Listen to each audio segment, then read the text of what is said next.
Hello, and welcome back to the Simplifiers podcast, where we take topics in work and in life and simplify them. And friends, I have absolutely loved all the conversations that we have had this month, really centered around the central theme of radiance, becoming a vibrant person, making choices, taking leaps, doing big things out in the world that helps you shine as bright as possible. And I felt like today's conversation is really kind of bringing us all back to home and bringing us back to center on that, so we can take a deep dive into specifically how to shine bright and reclaim your radiance, especially if you've been feeling like your little light is a little bit dim these days. So my special guest today, her name is Sarah Hagstrom, and she's determined to make the world a healthier and happier place. She's devoted to help growing health coaching businesses all around the world with healthy bottom lines by establishing strong foundations from the start. She specifically works with and empowers health coaches to embrace their passion, do the work, show up for themselves and their clients, and own their success. So I'd like to welcome to the Simplifiers podcast, Sarah Hagstrom. Hey, Sarah. Hi, Mary. Thanks for having me. I am thrilled you're here. And I just love this topic because it has been a beautiful and juicy month for me to have these big conversations about radiance.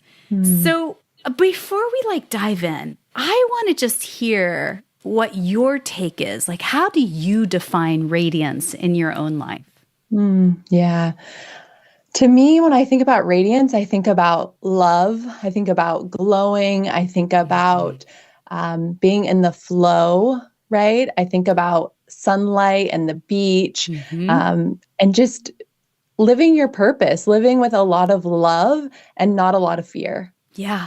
And a lot of our listeners are really liking what we're doing this season. So the first Tuesday of every month, I record a guided visualization exercise. That is yes. And it's all about centered on the theme. So it kicks us off into the right mood. And so this month's guided visualization, How to Be a Vibrant Person, leads you through this imagination space of taking a magic shower outdoors and feeling your radiance, your glow shine, not only in your body, but how do you move that radiance to cover your neighborhood, your city, and then the entire planet as well. That's so good. I love that. I'm a big fan. I was going to say, talking about this, I would be surprised if meditation didn't come up, but visualization, I love that too. I feel like that just takes it a little bit deeper. I personally like a visualization a little bit more than a meditation. A meditation that helps me visualize something, I'm like, yeah. And expands your brain to play and also expands your brain to, give yourself permission to kind of tap into that deep inner knowing, your intuition that knows so much and it's just begging for you to ask her, right? Yeah. The body knows when you can tap into that. It's very powerful. And equally, sometimes, most times, our childhoods don't quite go like we think they're going to go. And some deep-rooted anchors in our identity or what have you get dropped down when you're just a little kid. So Sarah, I've heard a bit about your story and your childhood, but I'd love for you to share that with our audience. Tell us about your childhood and how that affected your health as an adult. Yeah, I'd love to. So I grew up with a courageous mother who had me at 19, which when I think about that, I'm not a mom, I'm 34 right now, but when I think about raising a child at 19, I am just blown away by the courage and the strength that she has shown. Because God knows that, taking care of myself at 34, my husband, is a lot, but taking care of a child, it's next level. So she had me when she was really young. and both of my parents struggle with addiction. And so I grew up in a very dysfunctional, violent home. There was also a lot of love, as I get older, I realize that we can have both, I have so much love for my mom, but I also have this inner child that I've had to work on so much because she didn't get the love that she needed. She didn't get the attention that she needed. And while my mom did the best she could, I have a lot of trauma that I've been working through. And that is essentially what led me to health coaching and really like my own health struggles, So yeah, I grew up in a pretty violent home, and I was pretty much raising myself, from a very young age. My mom worked full time. My parents got divorced. And so I just like my earliest childhood memories, are, and I just feel for my inner child because they're of me, waking up crying in the middle of the night at like 3 years old, being all alone. Yeah. Right. And so yeah, like as I've gotten older, what's happened is I didn't process a lot of that. And so I don't know if you've read the book. There's this book and it's called The Body Keeps Score. Yeah.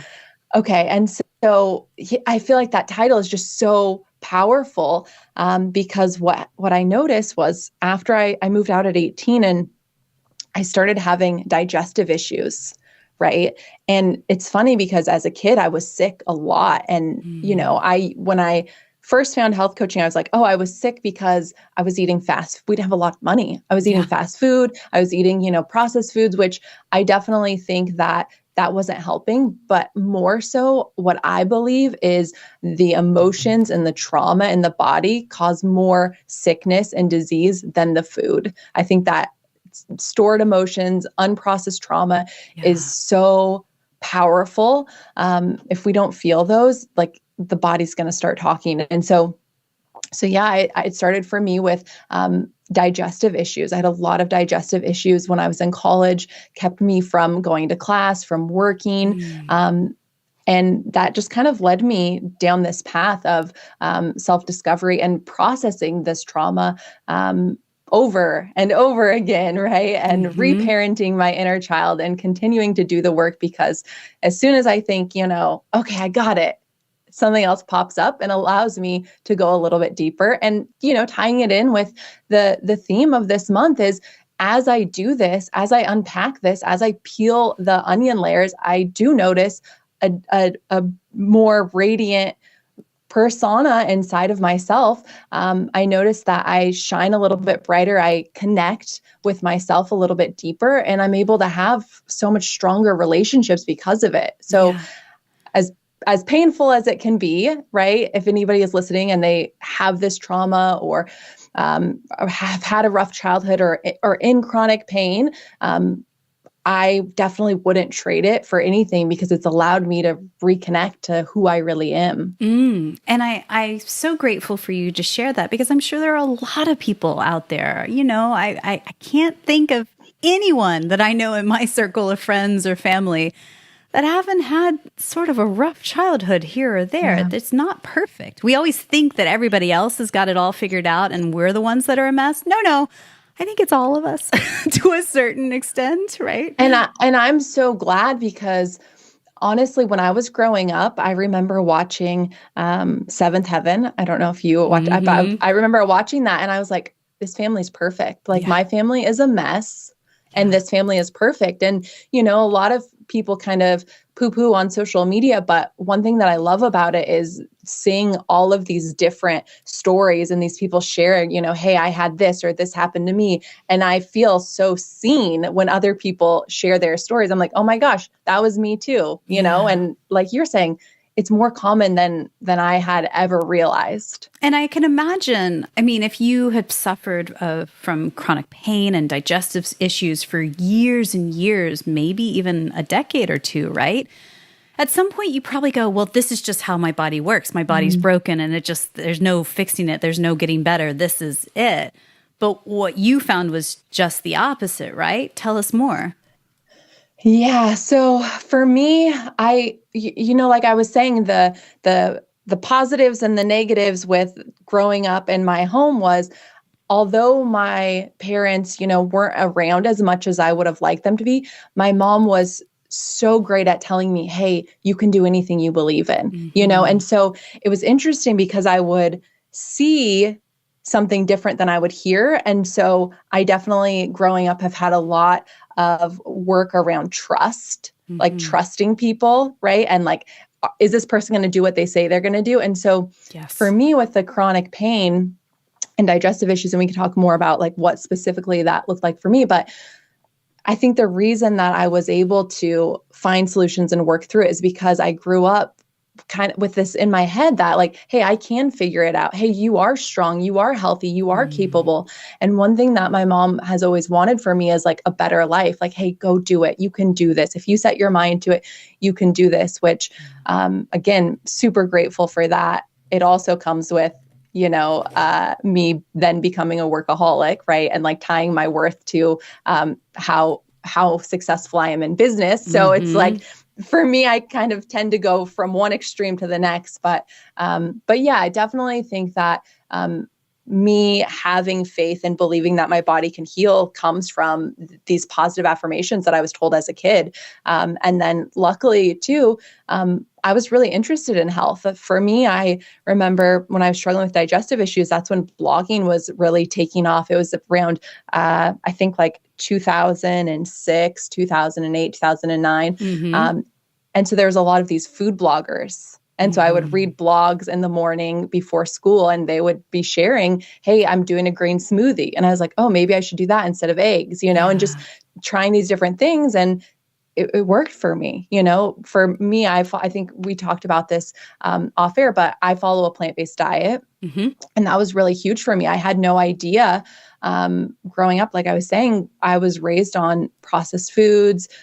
When I was sick, I remember my mom would get McDonald's, she's like, I gotta go, but like, here's a Happy Meal. And so I didn't have a lot of whole foods in my diet. And so when I learned about plant-based diet, I was like, wow, this is amazing, and it did make a really big difference. And I've been following that, since 2010. That's brilliant. And, I think that that's the bottom line is you have to really tap in. First step is acknowledging what's going on in your body, in your spirit as well. Because I think radiance is the mind, body, spirit. It's not just the physical. It's not just your soul. It's not just your brain. That's for sure. It's those three things working in harmony that helps it to shine bright, helps you to shine bright. And one thing that you talk about is like a concept called like pruning for progress. What do you mean by that when you say prune for progress to actually help you reclaim your radiance? Yeah. So what I mean by that is removing all of the unnecessary tasks and things that you think that you need to do and focusing on the things that bring you joy, that bring you value. You know what I mean? I think with business, there are all these things we think we should do. And I mean, even with life too. And so it's really easy to get into this hamster wheel of, I need to do more to be radiant physically, mentally. More. Exactly. And so for me, I really realized me and my husband, Peter, we have this saying that's try easier, right?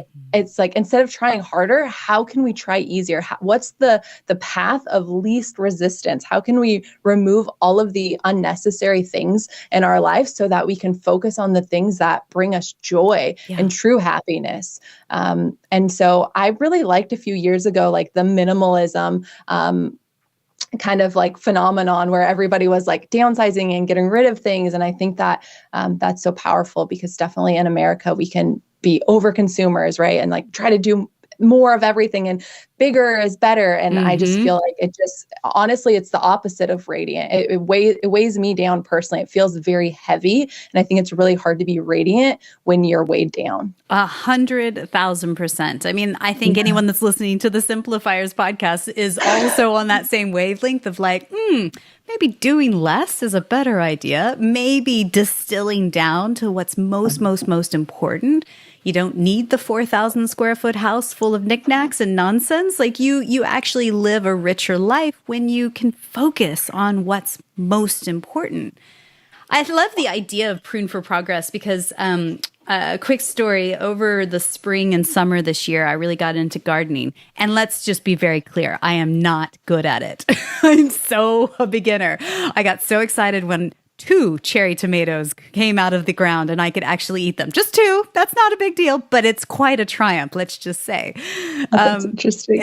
And so, what I learned in growing cherry tomatoes is you do have to prune it back, in order for the strongest vines and shoots to grow and flourish. You can't have these massive plants that are sucking up all the water. You really have to prune to the ones that are the very best. Is that what you mean here? 100%, 100%. I find that too with business. I got so in my launch calendars and my team and everything we have to do, right? And it's just always doing the same thing.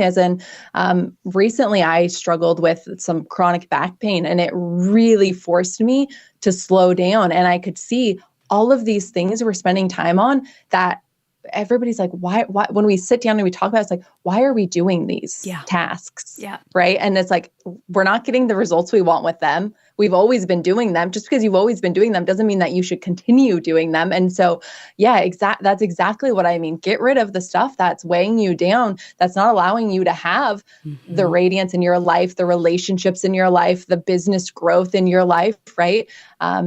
I think that making space is so powerful. It's slowing down to see what's going on, taking inventory of what is happening in your life and in your business.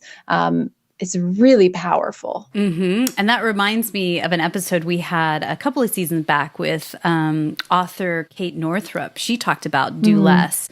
And she specifically related it to regenerative farming, the practices of farmers and how they, you just genuinely need to let your crops rest sometimes, your fields rest. And sometimes we forget that piece of the pie. I think, especially in America, and I've lived overseas in England, and it's slightly different, but here there is this necessity, an incessant push to go, produce. And that's not always healthy, certainly not for your body and your spirit, right? Yeah, I think that's why we're seeing, at least in the health industry, we're seeing so many people who are burnt out from the overworking and no breaks, right? And we're seeing that people don't even know how to relax. Yeah. Because of social media and always having to be on. I know even for myself, when I go on vacation, I need a good chunk of time because the first few days I'm still thinking about work and my to-do list. It takes a few days for me to totally relax and release. Mm-hmm. Yes, 100%. And our central nervous system just needs to get back to center, right? It's so on high alert for so long.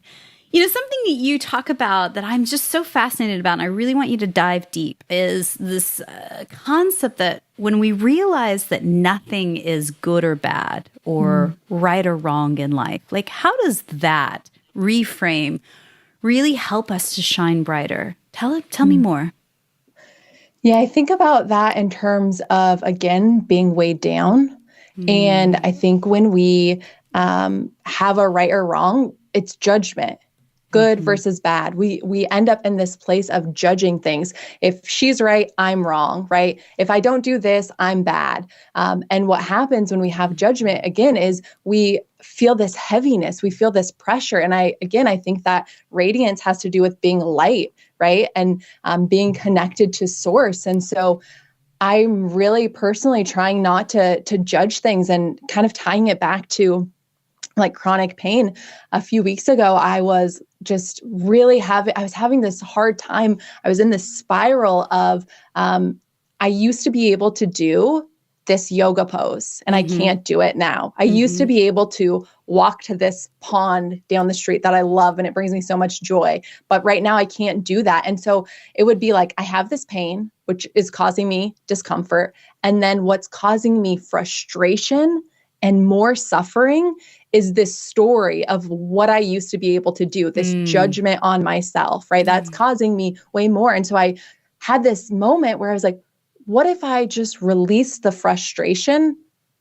Who would I be? How would I feel? What if I just had this discomfort? I would feel a lot better if I could step into that place, right? And so I think if we can just be with what is and have acceptance and awareness rather than judging something, it allows us to flow through life with a lot less suffering and discomfort. I agree.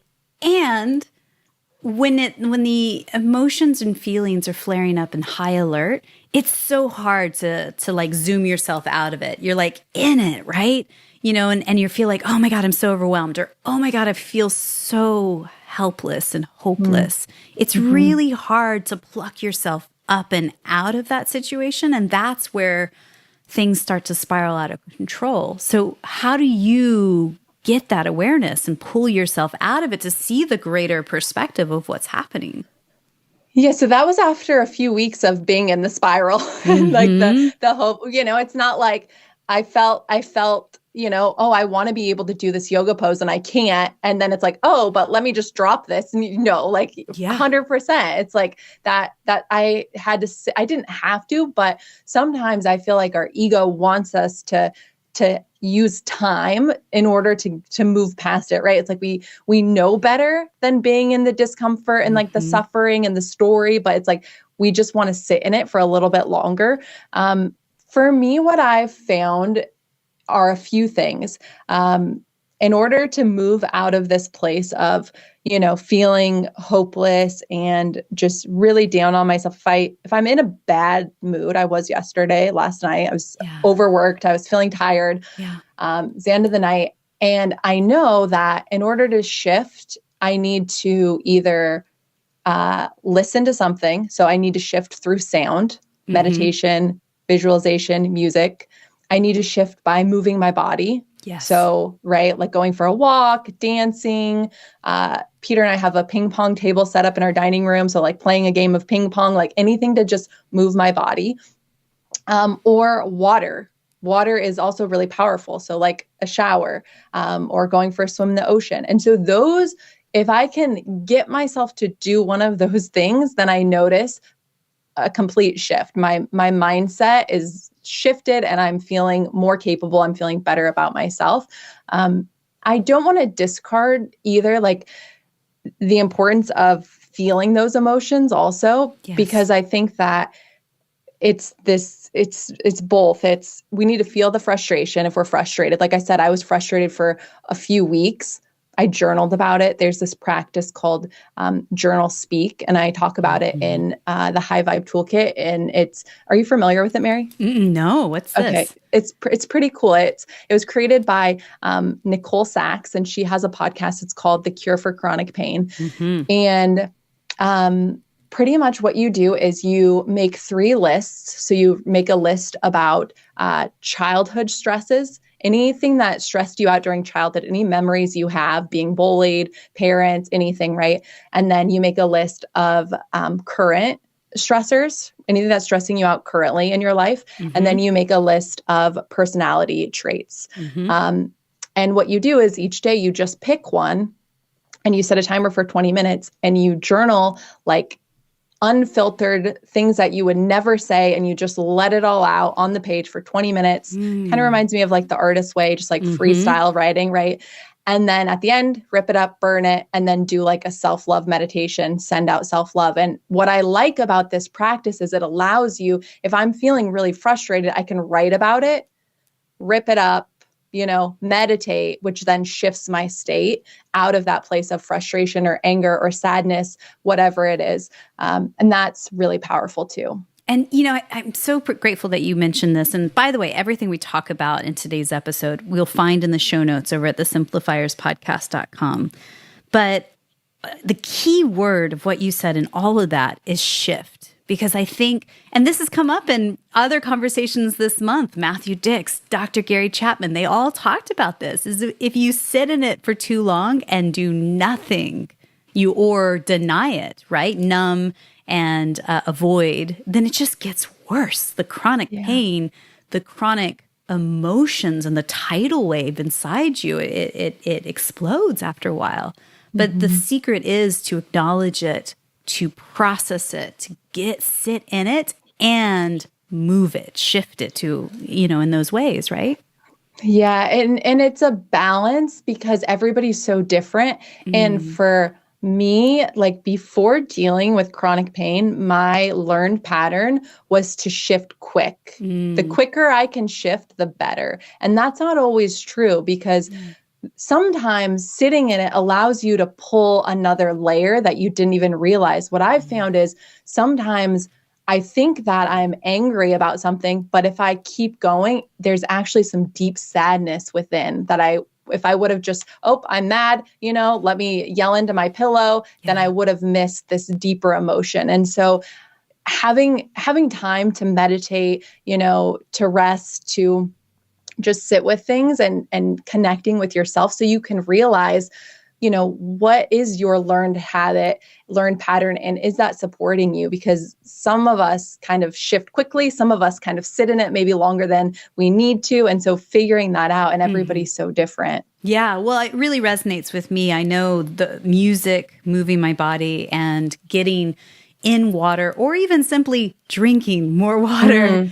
All three of those are solid solutions, and they do help me to shift when I'm in a grumpy mood or when I'm really sad or overwhelmed. I mean, those three things do. And one of my secrets, I know I've talked about it quite a bit on the podcast lately, is also ecstatic dance. There's a really powerful, incredible community in Dallas, Texas. Again, links are in the show notes for ecstatic dance. And that's just simply moving your body, dancing in a safe space. It's a sober dance party. And there are no choreographed dance moves. You're just moving through the big emotions that are coming up. It's beautiful.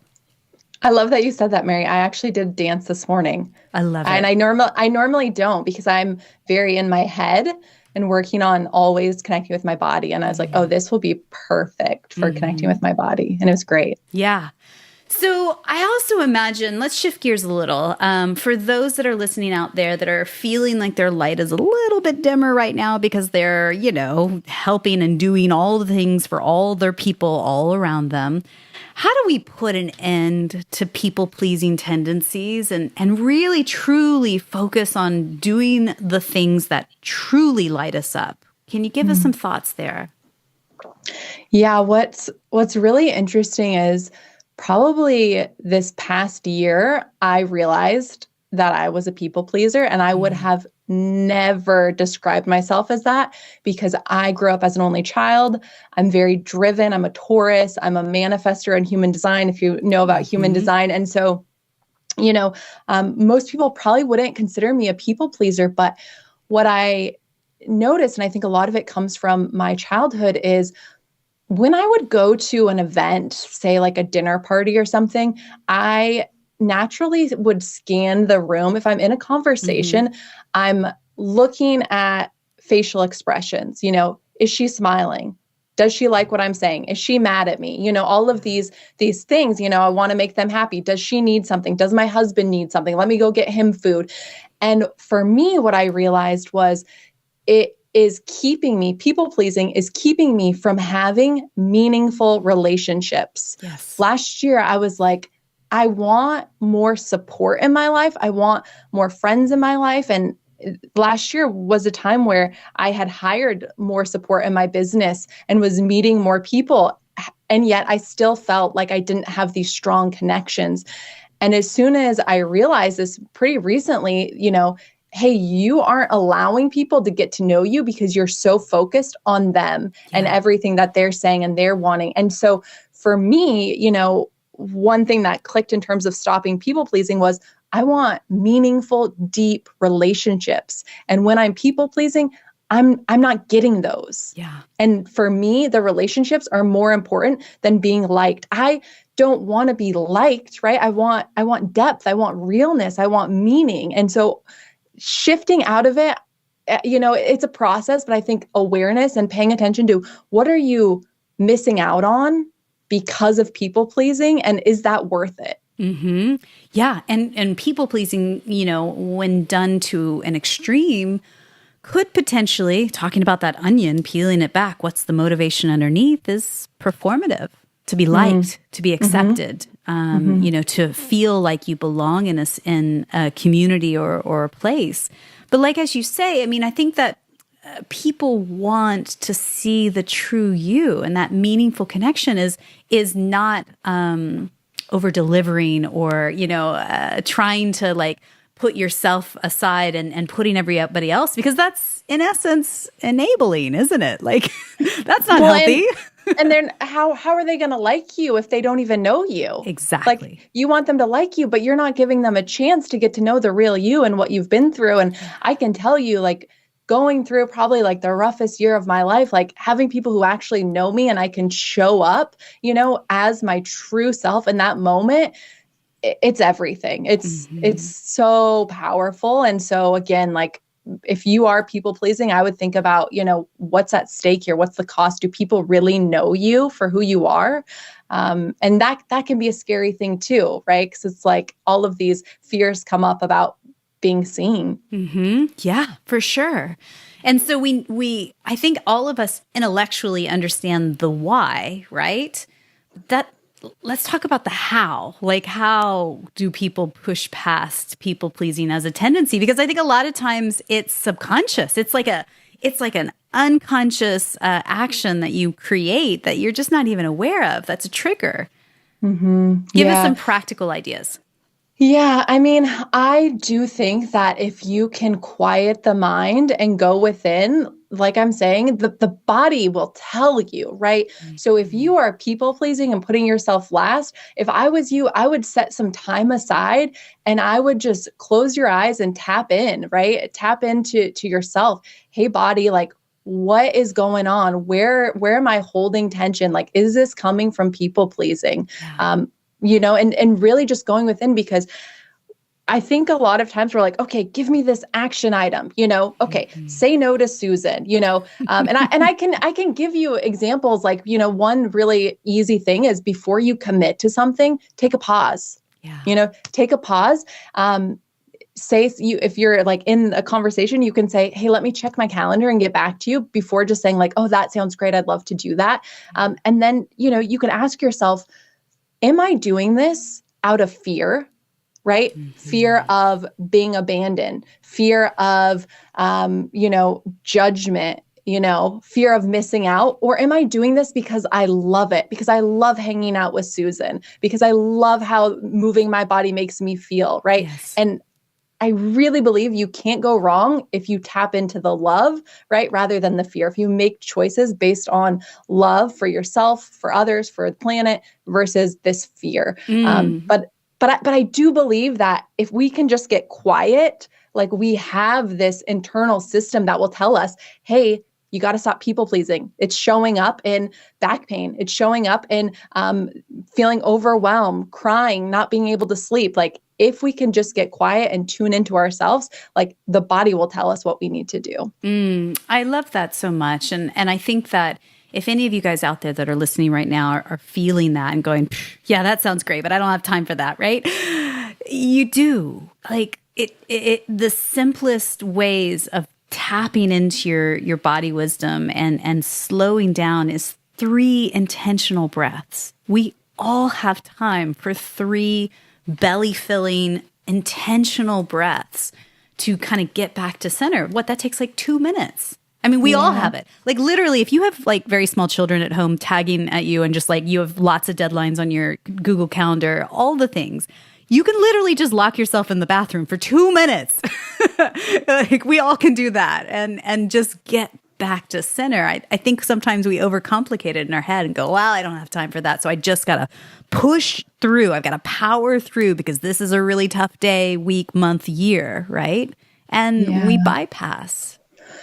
Yeah. And I've been there. I get it. And gosh, the thing is if we don't make time for it, the body will make us make time for it. Yes. Yeah. I'm living proof of that. For me, like, my old pattern was just like deadlines and work, and everything is life and death. Everything is so important, right? And my body was like, you're going to have to take a break, girlfriend. And so I'm like, I'm like, I'll just push through it. I had COVID and I'm like doing a 3-hour coaching call, I'm like, I can do it. And then finally, I went on a trip. I tried to go on a trip in March, and I'm on the plane and we have a layover, and my back is screaming at me and my leg is screaming at me. And we get off the plane and I tell my husband, we can't go to Miami. If we do not go home, I'm going to end up in the hospital. Yeah. And it was from that mindset of everything's really important. I don't have time for meditation. My work is everything. It's who I am. If I don't have my work, who am I? Right. Which is such BS. It's a lie. It's a lie. It's a total lie. And again, what I found is I'm so much happier now, even going through the most difficult times, taking this time to breathe and connect to myself and do less. And I'm having more success because of it. I think I had this fear, and I think a lot of people do that. If I don't reach this deadline, whatever the goal is, it's not going to happen. People are going to drop me. This is going to happen. But the truth is, so many of us are wanting to slow down and relax. And if we all come together and be really honest, if you need to cancel an appointment because you're stressed out and overworked, say that, be human. Then you would be so surprised how somebody else then says, oh yeah, I'm glad you did that because I need that time too. Right. Mm-hmm. When we just open up, everything can shift for us. And thank you so much for saying that, because I feel my own personal life, since the beginning of this year, I have also had a big shift as well. And what I think is funny is this year, people really focus on you should just eat less and exercise more, and then you'll hit all of your health goals, right? But it is so much more than that. And sleep is important. Reducing stress is important. Increasing fun and joy is incredibly important. And so all of this year, the last 7 months, that has literally been the secret to my radiance and my vibrancy growing and exponentially, is I have not changed anything about how I'm eating. I have not changed anything about how much I'm exercising. What I actually changed was adding more fun to my life, really tapping into joy, meeting people, going on adventures, and all of a sudden my skin is brighter. I've dropped 20 pounds. I sleep better at night. And it's we don't talk about the fun. The fun is a critical part of really tapping into your inner radiance, right?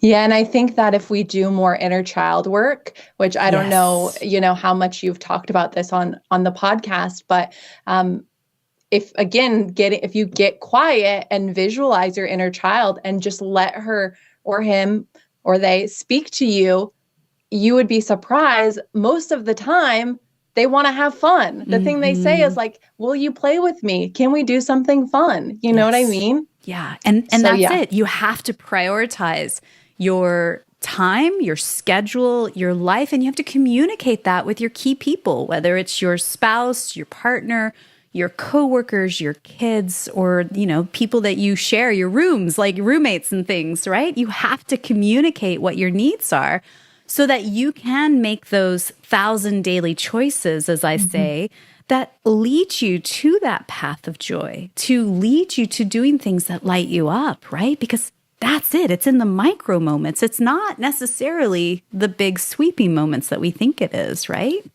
Yeah, I agree. We're so powerful. I think we have, a lot of limiting beliefs around what we see other people doing with social media. And so we think, in order to have happiness and success, I need to do this, and this is the only way. But again, that practicing non-judgment, right? And really opening up to infinite possibilities. I think it's super powerful if you can surround yourself with people who are doing things that you didn't think were possible. If you can watch documentaries or movies or films to really expand your mind, because I think that we've had so many people tell us, oh, we don't have time for that. We're too busy. We can't do this. And so then we start to believe that, oh, I only have this many hours in the day. I can't do that. When in reality, it's not true. Just like a tangent, I belong to the streaming service Gaia. Are you familiar with it? Yep. Yeah.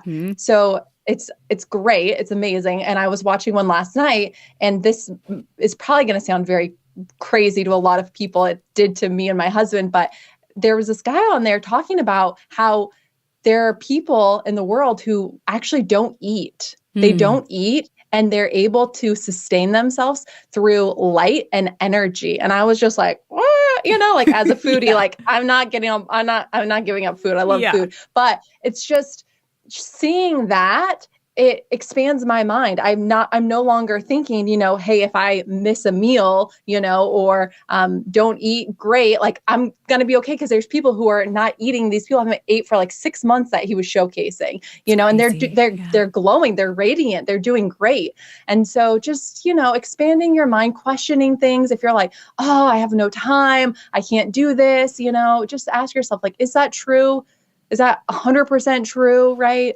Yes. And I think what I hear in that, though I don't think I should be condoning anybody to not eat, for sure, talk to your healthcare professional, right?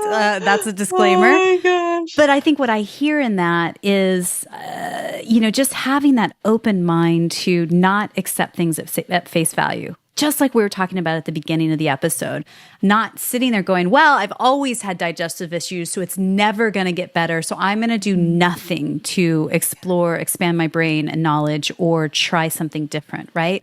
What we're saying here is when you expand your knowledge, you read books, you talk to people, you ask questions, and ask your healthcare providers, your health coaches, your nutritionists, whoever you are gaining wisdom from, if there are alternative methods out there or other things that are on the horizon that are, a little bit more cutting edge, that may help sustain and enhance your life, right? Yeah, 100%. And I feel if anyone's listening and they're like, I've tried so many things, the list of things that I have tried on my journey, oh man, it is long, it is expensive, and it weighs on you, it weighs you down. And it's really easy to lose hope and feel like this is just the way that it is, right? And so for anyone listening going through that, I feel for you because I've been there. But I also know there are so many things that we can do and try. This past year, I've learned about so many different things that I didn't know about simply from putting out what I'm going through. I think a lot of times we're embarrassed or we have some shame around, our struggles, whether that is, chronic pain or weight loss or anything like that. But as soon as I put out like, hey, this is what I'm going through, somebody recommended a podcast that was really powerful for me and helped me find like this new way of being. And so not being afraid to share what you're going through, because I think also support comes from community as well. Like community can be very healing too. Yeah. And I think that all of these things that you're talking about really helps us in practical ways to live with more grace and ease and flow, both personally and professionally, like how we show up at work. And again, to not just sort of accept things at face value, question the things that hurt, question the things that are not right in your life, and having that discernment, which we're going to talk about next month as a teaser, like to make better decisions in the future, to jump off that hamster wheel and go, what could I make 1% better, right? Yeah, I love that. So if you're curious about Sarah and the work that she does out in the world, her company is called the Coach and Grow Co. And all the links are in the show notes for you guys, especially if you're thinking about becoming a health coach or just wanting to get more information from her. Her website is thecoachandgrow.co. And also we've got all of her links for social media in there as well. Is there one place that you hang out more than others? I love Instagram. Feel free to send me a DM. Let me know that you listened to this episode, what you found helpful. If there's anything that I shared you want to talk about, I'm always on Instagram hanging out. Brilliant. And so her Instagram handle is Sarah with an H _ Hagstrom. And again, all the links are in the show notes over at Simplifierspodcast.com. And you have a podcast too called Why Can't I? So tell us more about that. Yeah. So on the podcast, I do a lot of success stories from health coaches, how they're using their knowledge, how they're helping people get healthy in the world. But then I also do a lot of like confidence building and clarity. So if you're struggling with confidence, if you're having a hard time getting clear, you need to prune for progress, there's lots of episodes on that. Brilliant. And you also are giving a freebie to our listeners, the High Vibe Toolkit, which again, you guys can find and download over at Simplifierspodcast.com in the show notes.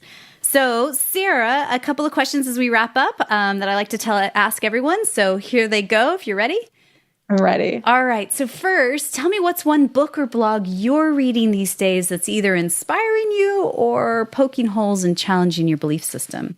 That's such a good question. So the book that I just finished that was so good, it's called There I Am, The Journey from Hopeless to Healing. And it's by an author and her name is Ruthie Lindsay.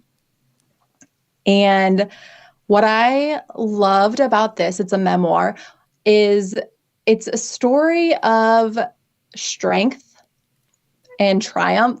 And it's a reminder of how strong we are as humans and how we can still go through these difficult times and be kind. Kindness is all throughout her story. And it just is, it's very emotional. If you need a good cry, it's a good one, but also it will build you up. And for me, I read it and I was like, I just love humans so much. Yeah. So really good one. Good read. Beautiful. Well, we will link that in the show notes. If you guys are curious about that book, you can find it again at thesimplifierspodcast.com. So tell me, who is one person that you know, somebody you know personally, that you just feel is up to brilliant things? We could shine a spotlight on them, and who knows, maybe one day we'll have them on the podcast. I love that you do that. So the person that comes to mind is one of my clients, Megan Jones, and she runs a business called Wellness on Purpose. And her mission and philosophy is helping people clean up their eating so they can clean up their life. And it is very intentional eating, intentional breathing, really just helping you live with more presence. I think that she would be a great guest. Love it. Great. Well, we'll link her in the show notes. If you guys are curious about the work that Megan's doing out in the world, you can find it there as well. So I believe gratitude and simplicity go hand in hand. Tell me, what's one thing you're grateful for today?